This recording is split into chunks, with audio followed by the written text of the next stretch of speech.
বাসা বাড়িতে বাথরুমে হাই কমোড থাকে, হাই কমোডের ঢাকনা বন্ধ করে বিসমিল্লাহ বলে ওযু করা যাবে কিনা? কারণ বাথরুমে বিসমিল্লাহ বলা যাবে না।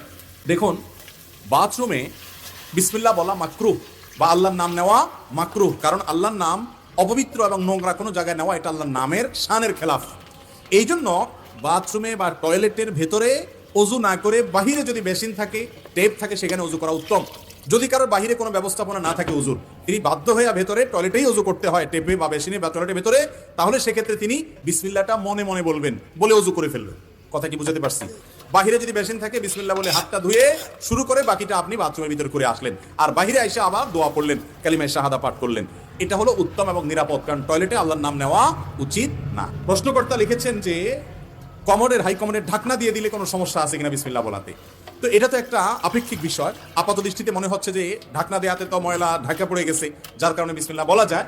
কিন্তু ঢাকনা দেওয়ার পরও সেটা টয়লেটের জায়গা, টয়লেট ঢাকনা দিলে যে সে টয়লেট না তা তো আর হয় না। একটা উত্তম পদ্ধতি হলো, অনেক ওলামা ইকরাম পরামর্শ দিয়েছেন যে অনেকের বড় টয়লেট থাকলে বিশেষ করে সুযোগ থাকে, কমোডের যে কমোড বা প্যান যেটা থাকে এটার সাথে আপনার টেপের মাঝখানে আড়াল দেওয়া। আজকাল প্লাস্টিকের অনেক পর্দা হয়েছে, টেনে পর্দা দিয়ে দেওয়া যায়, অথবা বুক পরিমাণ ওয়াল করে দেওয়া, তাহলে পার্টিশন করে দিলে ওইটা টয়লেট হলো,